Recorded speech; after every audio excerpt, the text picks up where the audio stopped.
Hi guys, welcome to my kitchen. Today I'm making Salisbury steak and potato skillet.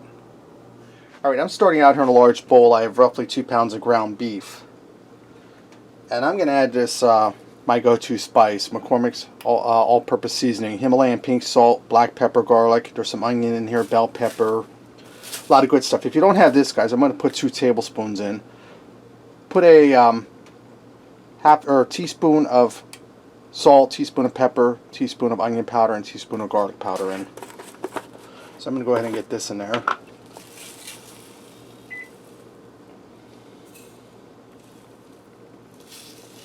Alright.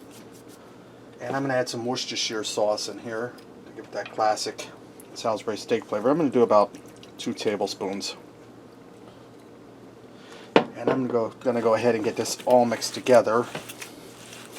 Alright, now that I have my ground beef all mixed up, in a large skillet I have preheated. I'm going to make a little larger than a pool ball, about the size of a pool ball. And I'm going to press it down into a patty and put a little divot in top. That'll keep your burger patty from curling up as it fries. So I'm going to get all of my Salisbury steaks in here. And I'm going to fry them for about 3 to 4 minutes on each side till they're cooked through and golden brown. And now we'll move on to the next step. And this here is fatty ground beef. If you use a lean ground beef, you might need to add a little oil in your pan. Right, now that my Salisbury steaks are all cooked, I set them aside. I drained off the excess grease out of the pan. And I turned it down on low, because as you can see, it's smoking hot. I have 1 onion I sliced thin. I'm going to get this in here and I'm going to allow it to saute in the pan drippings for a few minutes till it starts to soften up. Alright, now that my onions sauteed in there for a few minutes, and I scraped up the drippings in the bottom of the pan as I sauteed them. See, they picked up all that beautiful caramelization. I'm going to dump in 4 cups of beef broth.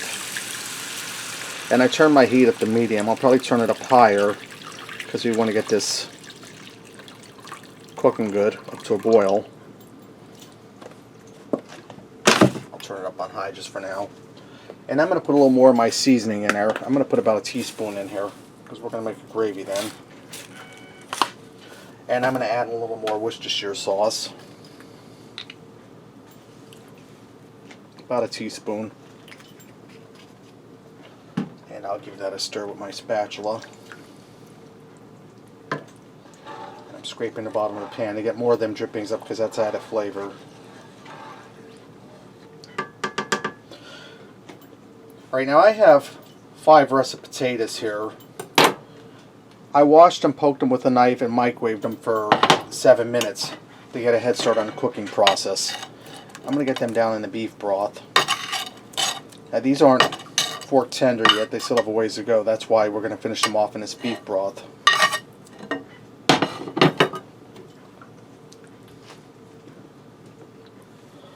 And I cut them into chunks there. Now I'm going to bring this up to a boil, and I'm going to allow it to simmer for a few minutes till those potatoes start to soften. Alright, now that I allowed this to simmer for a few minutes, my potatoes are starting to soften up. I have a cornstarch slurry here. It's about 3 teaspoons of cornstarch and about 2 teaspoons of water. I'm going to mix that down in there. And we're going to turn this into a gravy.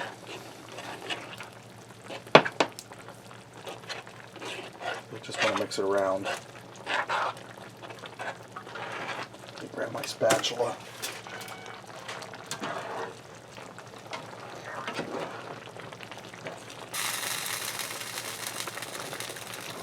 Try not to splatter your stove up like I am.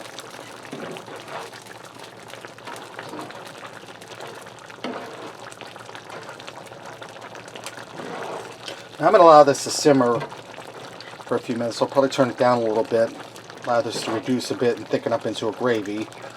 It's already starting to thicken. And I'm going to get my Salisbury steaks back down in there so they can heat up. And I'll nestle them down in there with the spatula. I don't want to burn my fingers.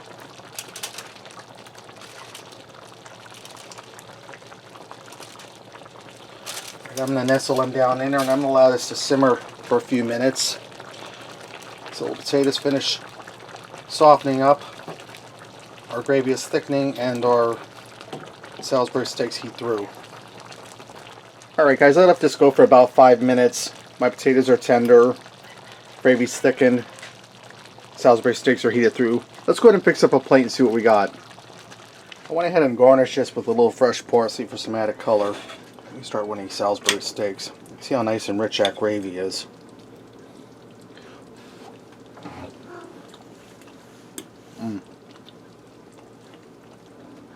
Well seasoned. The steaks are tender. I'll try some potato. You see how the potato soaked in that beef broth as they cooked. You can see the potatoes are tender. They're not mush. Get a little gravy on that.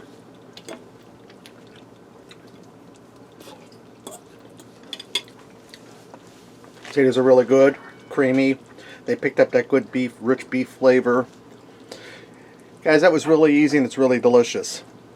Salisbury steak and potato skillet. Thanks for watching and supporting me, and remember, love what you eat and eat what you love.